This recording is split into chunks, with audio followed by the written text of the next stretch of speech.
Good morning, students.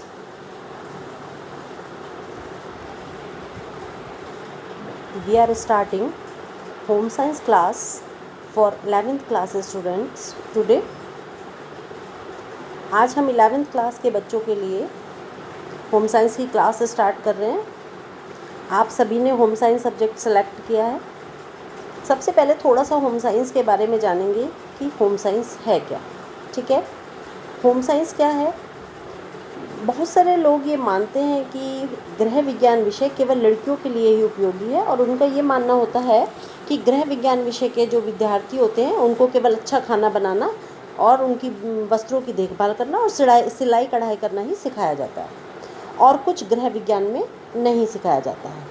और ये सारे काम लड़कियां घरों में अपनी मम्मी से सीख ही लेती हैं, जिससे ऐसा लगता है कि होम साइंस बहुत इजी है, गृह विज्ञान विषय में कुछ भी नहीं है। लेकिन इसका जो महत्व है और इसकी जो प्रकृति है, इसके बारे में जो भ्रांतियां हैं, उसके बारे में मैं थोड़ा सा आपको बताऊंगी कि सच्चाई क्या है। सच्चाई क्या है? गृह विज्ञान विषय का जो पाठ्यक्रम है, इसमें जो स्टूडेंट है उसके बहुआयामी विकास को दर्शाया जाता है और उनकी जो पर्सनैलिटी है उसको निखारने पर सबसे ज़्यादा ध्यान दिया जाता है। इस विषय का जब आप अध्ययन करते हैं तो उसके बाद इसके बाद आप जो कुछ भी ग्रहण करते हैं उससे आपका पूरे जीवन भर जो भी कुछ आप होम साइंस में सीखेंगे वो पूरे जीवन भर आपके यूज़ में आता है, उपयोग में आता है। और जो इस विषय द्वारा जो भी उपार्जित वैज्ञानिक ज्ञान है वो आपका शारीरिक, मानसिक, भावनात्मक और सामाजिक विकास, सामाजिक रूप उसको बेहतर बनाता है।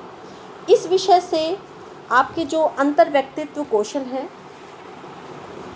वो बहुत ज़्यादा निखर जाते हैं और अपने अंदर निजी और व्यावसायिक जीवन में आप सफलता प्राप्त करने में सफल होते हैं। इसलिए ये कहना गलत नहीं है कि गृह विज्ञान एक ऐसा विषय है जो लड़के और लड़कियां दोनों के जीवन के सभी क्षेत्रों में समान रूप से उत्तरदायी है, समान रूप से उपयोगी है। क्योंकि ये जो विषय है ये हमारा प्रैक्टिकल विषय है जो हमारे पूरे जीवन भर काम आता है। आज जो महिलाएं हैं या पुरुष हैं, दोनों ही अपने घर परिवार की जिम्मेदारी समान रूप से निभाते हैं। क्यों निभाते हैं? क्योंकि जो लेडीज़ हैं वो भी घर का बाहर काम करती हैं, जॉब करती हैं, और पुरुष हैं वो भी करते हैं। तो जो घर है वो दोनों को ही संभालना होता है और अपने जीवन को सुखमय बनाने के लिए जो उनके पास संसाधन हैं उनके उपयोग की तैयारी से, और जो भी उनके पास संसाधन है उनको कैसे उपयोग करना है उसमें वो अपनी दोनों के बराबर की सहभागिता को निभाते हैं। ये जो विषय है ये पति पत्नी दोनों के जीवन की नींव रखता है और इसके अध्ययन से समाज में समायोजित होने की दशा मिलती है और जो हमारी भावी जीवन है उसमें समृद्धि और खुशहाली लाने का अवसर प्राप्त होता है।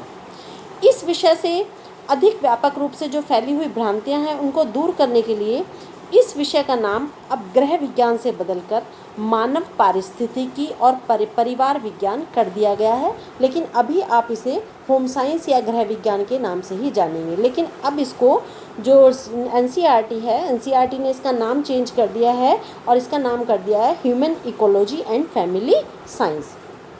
अब देखते हैं कि होम साइंस विषय में आपको क्या क्या पढ़ना है। देखिए, जो होम साइंस विषय है इसमें हमारी फाइव जो इसका एरियाज़ हैं वो 5 एरियाज़ हैं। सबसे पहले आप इसमें पढ़ेंगे food and nutrition. Food and nutrition means आहार एवं पोषण। आहार एवं पोषण में क्या पढ़ेंगे आप? इसमें पोषण की कमी या अधिकता से होने वाले रोग, पोषक तत्वों के कार्य, स्रोत, आहार आयोजन, आहार संरक्षण, पाक कला, उपचारात्मक आहार, इन सब की जानकारी आपको इस विषय के अंतर्गत मिलेगी। दूसरा जो आपका पार्ट होगा वो पढ़ेंगे आप ह्यूमन डेवलपमेंट। अब ह्यूमन डेवलपमेंट में आप क्या पढ़ेंगे? इस विषय में आप पढ़ेंगे विशिष्ट जो बालक होते हैं उनके शारीरिक, मानसिक, भावनात्मक और सामाजिक विकास को कैसे समझा जाता है, और जो विभिन्न आयु वर्ग के बालक हैं उनकी पारिवारिक संरचना, उनकी आवश्यकताएं, समस्याएं, इन सब के बारे में आप विस्तार से अध्ययन करेंगे। और फिर हम थर्ड विषय पढ़ेंगे रिसोर्स मैनेजमेंट। रिसोर्स मैनेजमेंट या संसाधन व्यवस्था। संसाधन व्यवस्था के अंतर्गत आप क्या पढ़ेंगे?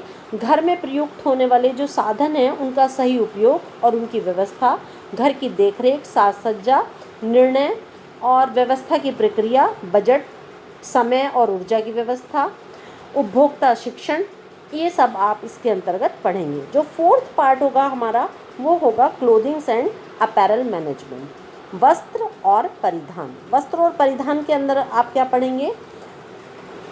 देखिए, वस्त्र व्यक्ति के व्यक्तित्व का एक अभिन्न अंग होते हैं।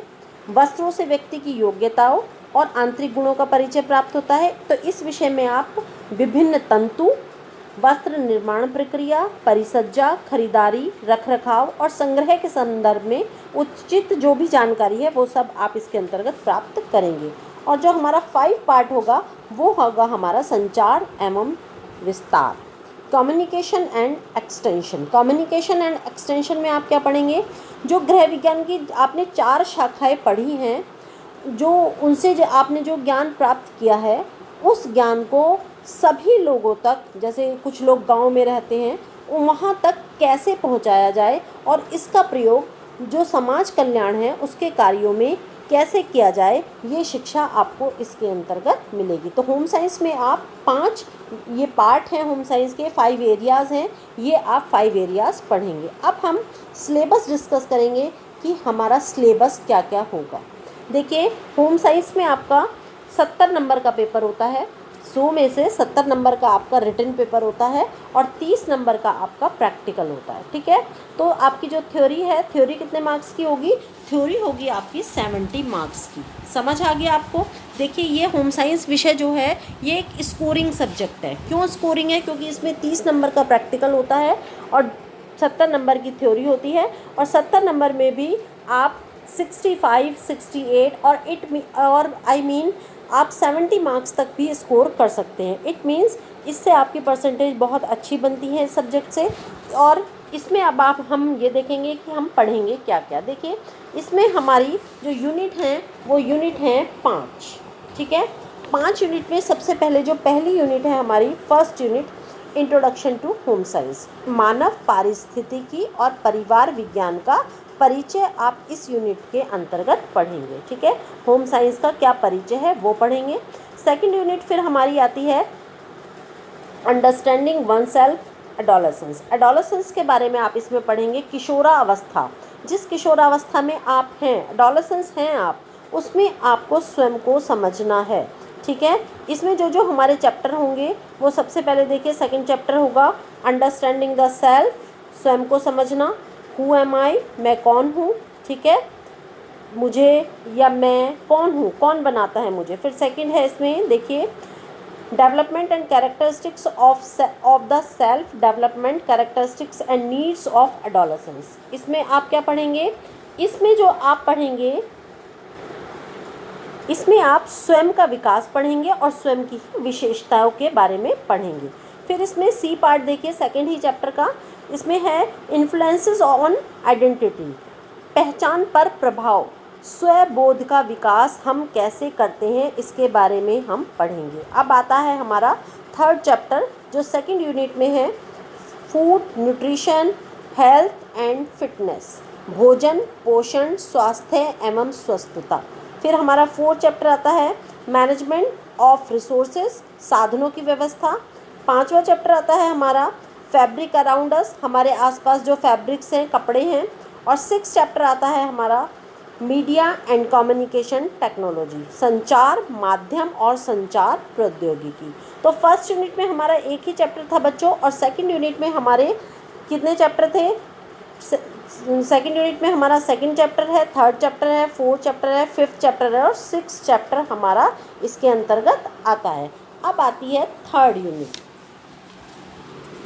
थर्ड यूनिट देखिए कौन सी है हमारी? थर्ड यूनिट है understanding family, community and society, परिवार, समुदाय और समाज के प्रति समझ।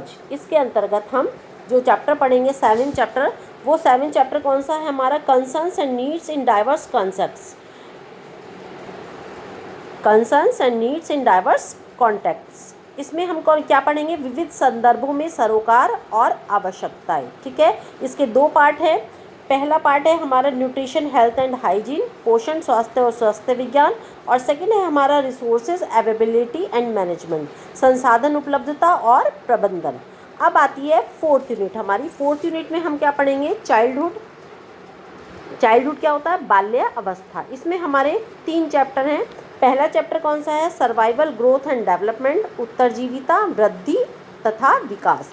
फिर हमारा 9th चैप्टर आता है हमारा न्यूट्रिशन, हेल्थ एंड वेलबींग्स, पोषण, स्वास्थ्य एवं स्वस्थता।